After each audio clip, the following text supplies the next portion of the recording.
Welcome, one and all, to 4 Arsenal Lincoln. I am Ethan Weiss. This is your uncut, raw, uncensored, unedited show that talks about Husker athletics with my goofball self to lay out the info. So, without further ado, we are already 2 games into the Big Ten tournament for baseball. NCAA regionals for track and field has completed day one. The men already got 3 into the NCAAs, which is 2 weeks from now.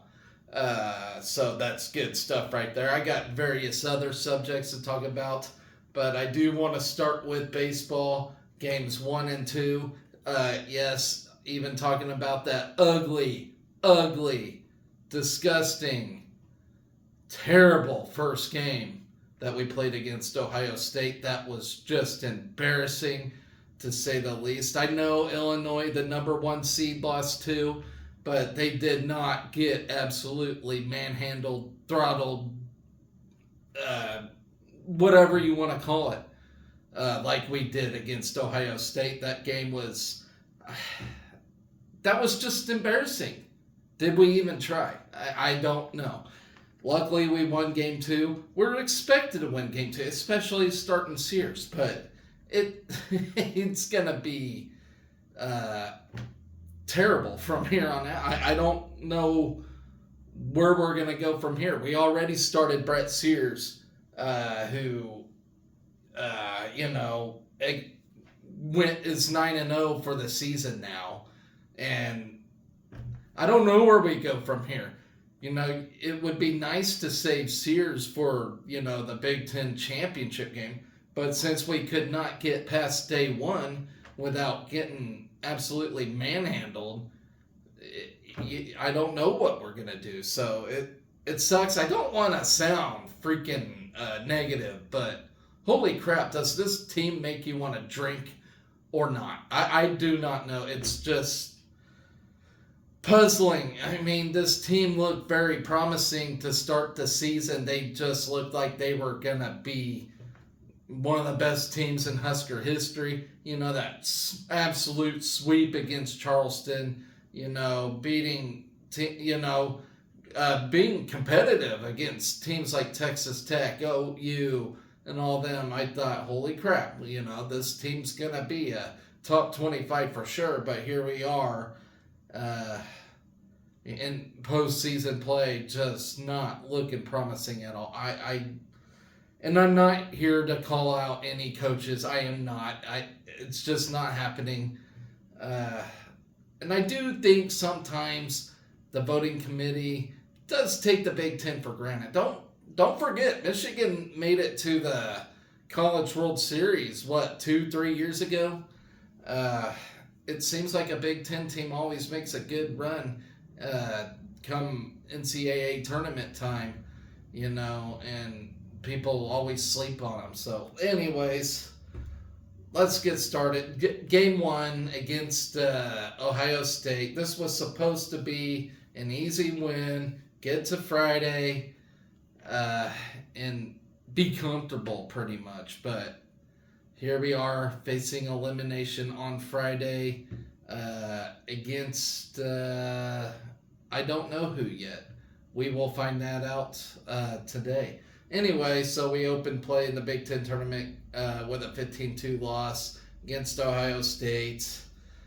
We scored 2 runs on 4 hits, while Ohio State totaled 15 runs on 15 hits. What more can I say? That just embarrassing. Josh Caron went 1-for-2 with a solo homer. Dylan Carey had a 1-for-3 night with an RBI single. Gabe Swanson, Garrett Anglin recorded a double each for the Husker offense.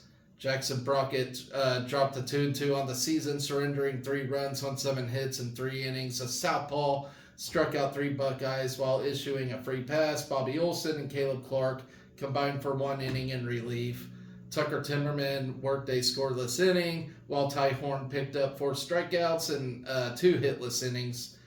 Ohio State took the first lead of the night with a pair of runs behind 3 hits in the second inning. a solo homer into the Husker bullpen, broke the scoreless tie, while a 2-out RBI double doubled the advantage to 2-0 through 2 innings. A trio of hits in the third added another run for the Buckeyes, while an 8-run frame in the fourth extended the lead to 11. And I'll be honest with you guys, I turned the game off at this point. I was not going to watch that shit. I was not. I knew the game was over right from the start. And believe me, I do watch games from the very end, but we didn't have any of our starters. Nobody looked like they even wanted to be out there. We're on our home freaking field. Could not get that one. It was just embarrassing, folks. I just knew where that game was headed. And I was right, you know. And I just knew I wasn't going to sit there and watch run after run, hit by hit. And then us, you know, watching pitches go by, you know, we'll swing, you know, at air. And then we'll just watch the ball whiz on by.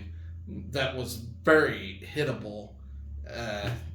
It was nonsense. It was absolute nonsense. I'm not here to talk shit about the Huskers, all right? I am not. But that game one was just absolutely trash. And I don't even know what I'm reading about it. I do not. But we played it our first run of the night with Karen's solo home run to right center in the bottom of the fourth. The Buckeyes tacked on 4 more runs in the fifth to build the lead 15-1, while the Huskers scored their second run with Carey's RBI single to left field. Horn struck out a pair of Buckeyes in the top of the seventh to pick up his third and fourth strikeouts of the game to preserve shutout 2-inning performance. Nebraska had a pair of base runners in the bottom of the seventh after England's pinch hit, 1-out double and a 2-walk to Rhett Stokes, but the Huskers couldn't cut into the deficit, leading to Ohio State's 15-2 run rule win in 7 innings on Tuesday night. Boy, I hope that pissed us off. In the game against Purdue, I thought we were actually going to attempt to run rule them, but we didn't. But we got the win regardless, which was a good win. I'll talk about that right now. Let's see. All right, Brett Sears and Drew Christo combined to combined to toss a 2-hitter as the duo retired 19 of the last 20 Boilermakers in Nebraska's 6-2 win over Purdue on Wednesday night. Nebraska scored 6 runs on 12 hits in an error, while Purdue totaled 2 runs on 2 hits to end the Boilers' season on a 7-game losing skid. Case Sanderson had a 3-4, and that's one thing. Purdue was actually looking like the top dog team to begin the whole season. You know, they were looking like the team to beat in the Big Ten, and then they just have. So, you know, as much as the Huskers have been frustrating me, it probably couldn't be any worse than for Purdue. You know, to start the season is what they got what got them to the Big Ten tournament, and then they just somehow laid an egg to end the season, and I don't get that. I really don't get that. But Case Sanderson had a 3-for-5 night with a double and an RBI. Gabe Swanson was 2-for-4 with a double, home run, and 2 runs scored. Josh Caron had a 2-hit night with a solo homer, while Dylan Carey turned in a pair of hits, including a double. Ben Columbus, Cole Evans, and Josh Overbeek recorded 1 hit apiece. Brett Sears became the first Nebraska pitcher since at least 1999 to post a 9-0 record on the mound after dealing his 12th quality start of the season. The senior held Purdue to just 2 hits and allowed 2 runs, 1 earned, while striking out 9 Boilermakers. With the 9 punch-outs, Sears climbed to 10th in program history with 96 strikeouts on the season. And I will say, guys, phenomenal job by Sears this year. Just absolute fort. He has carried this team all year. Just phenomenal. And I'm truly going to miss him when he's gone, for sure. Drew Christo collected his first save of the season After working 3 hitless innings, he faced one batter over the 3 inning minimum and recorded 4 strikeouts. 2 out solo homer in the bottom of the first broke the scoreless tie to give the Boilermakers a 1-0 lead through the opening frame. Swanson's 12 pitch plate appearance to begin the second inning ignited a 4-run rally from the Huskers to give Nebraska a 3-run advantage. The junior led off the inning with a full count walk after fouling off 6 consecutive pitches with a 3-2 count. A single from Carey had runners on first and second, while Evans laced the first pitch for an RBI double. 2 left, scoring Swanson. An RBI fielder's choice to shortstop by Silva brought home Carey to give the Huskers a 1-run lead. Overbeat kept it rolling for the Nebraska offense, lining a first pitch RBI double to center, plating Silva all the way from first base. Overbeat moved to third on a ground out before Sanderson ripped a 2-1 pitch back up the middle for an RBI single to make it a 4-1 game. Purdue got one of the 3 runs back in the bottom of the second with an RBI ground out after a Nebraska fielding error. Extended the inning to bring the Boilermakers within 4-2 after 2 innings.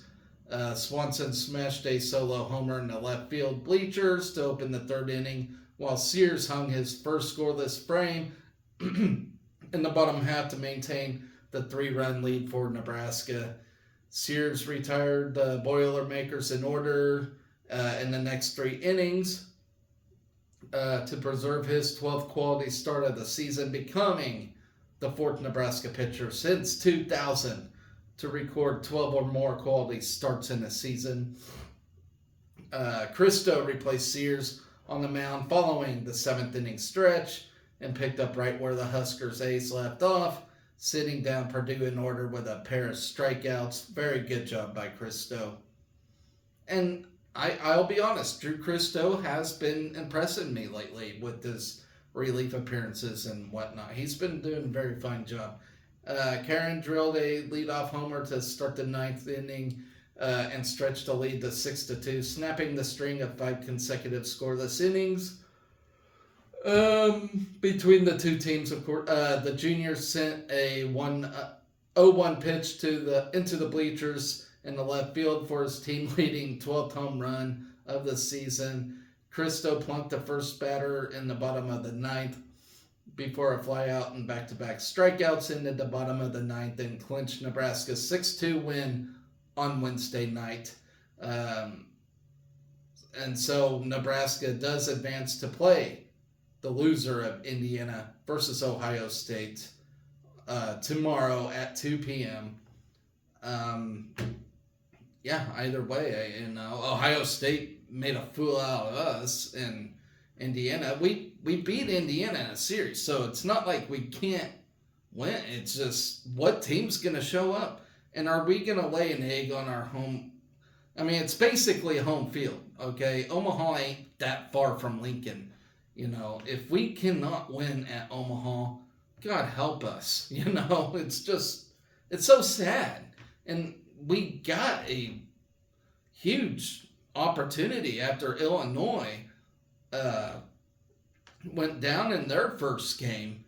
And of course, today they bounced back against Iowa, which was expected. But, we're sitting, despite our first game loss, we're sitting at a pretty good seat right now to make the championship. So, if we go into this game, unprepared, if we come into this game, just absolutely not focused, unprepared, overlooking our team, then we might as well just wave the white flag and give it to somebody else, because sometimes I just feel like that's what this team does. Sometimes I feel like they look at a team and it's just like, oh, we got them, and then they end up getting beat 15-2, getting run ruled. That's just the kind of vibe I get from this team, I think Nebraska could be a very, very spectacular, good top 25 team. I really could. Not top 10 for sure, but I think they could be a decent top 25 team. But sometimes they just go into it, they just go with the motions and just, they don't, I don't know. I think they overlook their opponents, they get whacked, and then they still think they're freaking good or something, and then they're like, okay, we'll take this game seriously, and then the next game they're just like, well, we won enough, so we'll just let them have the. I just get that. I don't know, because I always hear about how competitive Will Bolt is, and he always wants to win. Well, does he? I never. I mean, I seen him get tossed out of a game before, but it's because umpire didn't check with another umpire about whether a guy was safe or not. And I don't know. I don't get that vibe from Will Bolt, but maybe he does. I don't know. But if he's as fiery, if he's as passionate as they say he is, with a team like this, with a lineup we have, there's no reason why we can't win the freaking Big Ten. One of the worst conference. Well, they say one of the worst conferences. I think the Big Ten in general is overlooked, but I don't know. I rest my case. I don't know. I'm done talking about it. We'll see what Friday brings. We'll see what we will do against Ohio State or Indiana, whichever team we play. But man, this team just wants to drive a man drinking. So we're going to end with that. We're going to move on to track and field here in a little bit. But I do got some various topics I do want to talk about real quick before I talk about a winning team. And yes, I think track and field is definitely the elite spring sport this year. All right. Actually, I'm going to stick with baseball real quick because we did get some Big Ten accolades. Brett Sears, Mason McConaughey, Tyler Stone, Case Sanderson, and Drew Christo received all Big Ten honors, the conference office and announced on Tuesday evening. And man, speaking of Tyler Stone, he has been not looking good here lately. He is due for a big time hit. Okay, Sears was a first team selection and tabbed the Big Ten's Pitcher of the Year, becoming the first Nebraska pitcher to be named Pitcher of the Year since the Huskers joined the Big Ten in 2012. McConaughey and Stone were second team honorees, while Sanderson was a third team selection and named the all freshman team. All right. Rounding out the Husker honorees was Christo, who was Nebraska's recipient of the Big Ten Sportsmanship Award. Sears is having a breakout 2024 campaign, as we all know, ranking among the national leaders throughout the season.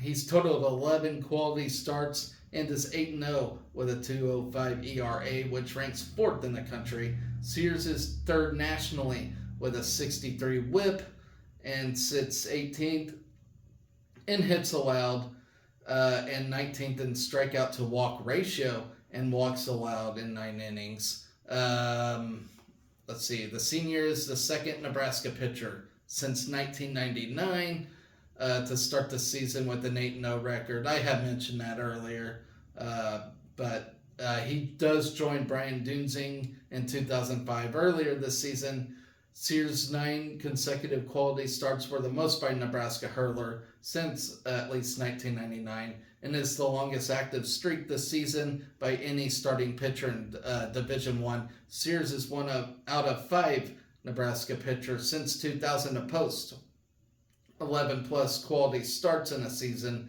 and is the first since Chance Sinclair in 2014. Man, has it been that long since Sinclair been that? Wow. Okay, McConaughey is 7-3 this season with a 3.10 ERA, which ranks 3rd in the Big Ten. The sophomore has totaled 70 punchouts in 61 innings and has held opposing hitters to a 244 batting average. McConaughey has posted 4 outings with at least 7 strikeouts, including a season-high 10 strikeouts in 7 innings against Indiana. But even with that, he hasn't been very consistent this year, which is very concerning because I think he might get the nod on Friday night. We'll see. I do not know. Stone is hitting 313 for Nebraska with 8 home runs and 33 RBIs, tallying 10 multi-hit games this season, including 4 3-hit efforts. Earlier this year, he became the second Husker this season with home runs in 3 consecutive games against Maryland, KU, and Iowa from April 21st through the 26th. The junior also ranks 3rd on the Huskers with 8 multi-RBI performances, driving in a trio of runs against Grand Canyon and Iowa. Sanderson, who is a freshman, leads the Huskers with a .373 batting average, along with 4 doubles, a triple, 2 home runs, and 21 RBIs across 45 games this season. He reached base in 24 of the last 25 games to end the regular season, and has reached base at a 5.10 clip this season, which ranks 19th in the nation and 2nd in the Big Ten. Sanderson is currently on pace to become the first Nebraska player since Alex Gordon in 2005 to post an on-base percentage of .500 or better.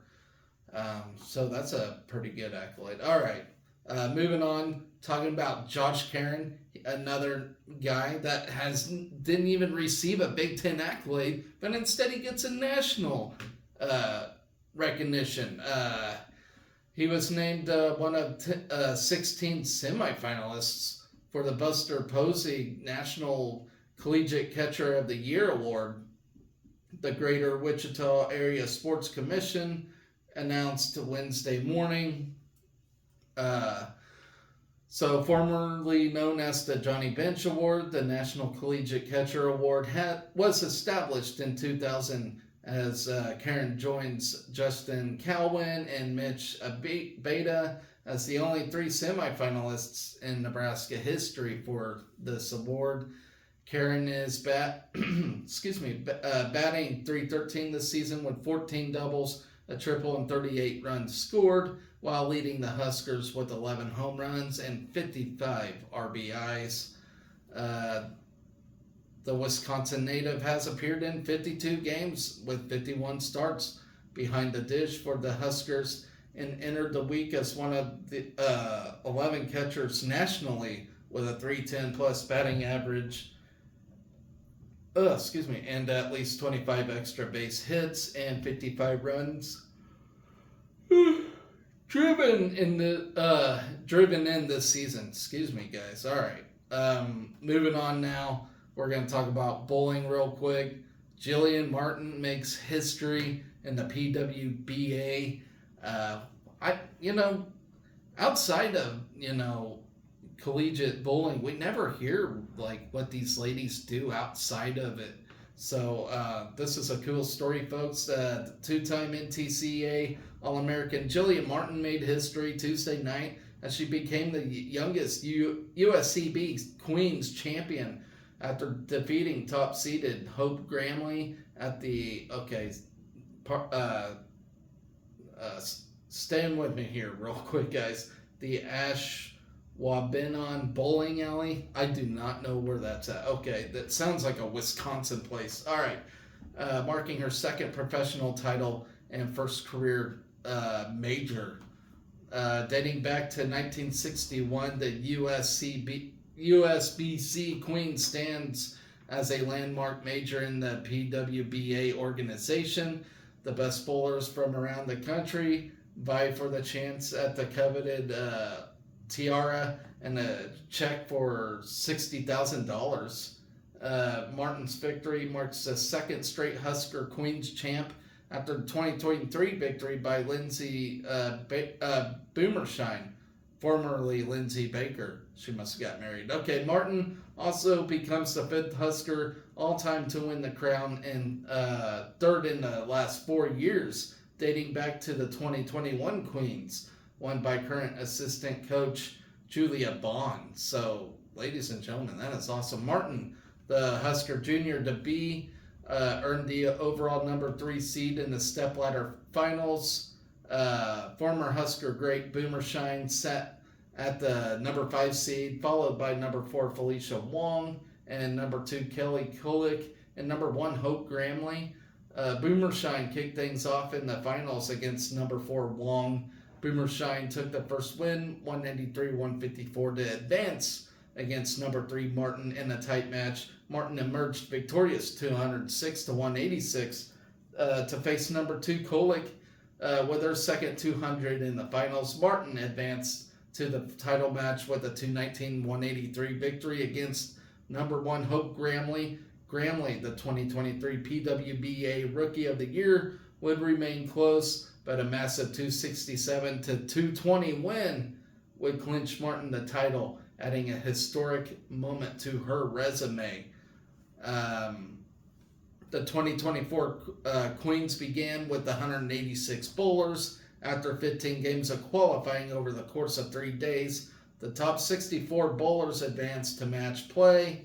The PWBA Tour season continues from May 28th through June 3rd at the PWBA Classic Series, Nashville, at Smyrna Bowling Center in Smyrna, Tennessee. So, man, that's really cool stuff. I'm glad to hear something like that, something positive.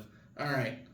Speaking of positive, let's talk about track and field. Day 1 of the regionals, we advanced 3 men. And we're not done yet, ladies and gentlemen. We got 3 more days of track and field to go to decide who's going to the NCAA track and field tournament, or not tournament, but meet in Eugene, Oregon. So fun stuff right there, ladies and gentlemen. Let's talk about it. We are in the West Preliminary, which is in Fayetteville. There's the West and an East Preliminary. We're always in the West. We got 3 tickets punched to the NCAA championships. And like I said before, individuals must place in the top 12 this week to earn their spot in Eugene, Oregon's field. All right. Kevin Schubert won the men's shot put in a personal best 65 1.25 to secure a spot at Nationals. Cade Moran placed 17th with a 59 10.25. So his season's done. The Huskers went 2 for 2 in the men's javelin, with Dash Sermon launching a 244.5 to place 4th, and Tyler Brown throwing 229.11 on his final throw to finish 8th. This will be Brown's first NCAA championship appearance as a freshman. Sermon wrapped up the NCAA championships in 13th last season. So then we got sophomore Garrett Kalin, who broke his own school record in the 200 meters, crossing the line at 20:47. That was the 5th fastest time in the field. That moves Kalin onto the quarterfinals on Friday. So he's not done yet, ladies and gentlemen. He's still got another day to go. Kavian Kerr closed in 41st with a 21:19. In the 110-meter hurdles, Darius Love qualified for Friday's quarterfinal with a 13:30. The second fastest time ran in the first round. Bretton Sr. finished 28th with a time of 13:86. So his season is unfortunately over. In the men's long jump, Kerr finished 19th with a distance of 24:10. And Michaela Moore placed 36th with a 23:11.75. Henry Zimmerman threw 2:12.2 in the hammer throw to finish 19th place. Nico Schultz finished in 35th in the 800 meters, crossing the line at 1:49.51. And yes, folks, our running events are not the greatest. Other than 110-meter hurdles with Darius Love, he has been, I don't even think outstanding is even the word. He's just been amazing this year. So right now, as we speak, the women have been competing in field events starting at 8:30 and running events that started at 3. So I ain't got any results yet for day 2. I will get them to you tomorrow, hopefully. If I do have a show tomorrow, that's not promised yet, but stay tuned. I will get you all the results. I will tell you who's in, who's not in, and all those things. So that's going to do it for my show today, guys. I hope you join me for the next one. We are getting very close to the end here, and that sucks. I do need a break though, but it also sucks just for the fact I do not know when I'm going to do another show, so or have another season. So, if I haven't told you, it's been fun. It's been great. All those things. So, until next time, ladies and gentlemen, always be excellent to each other. Go Big Red.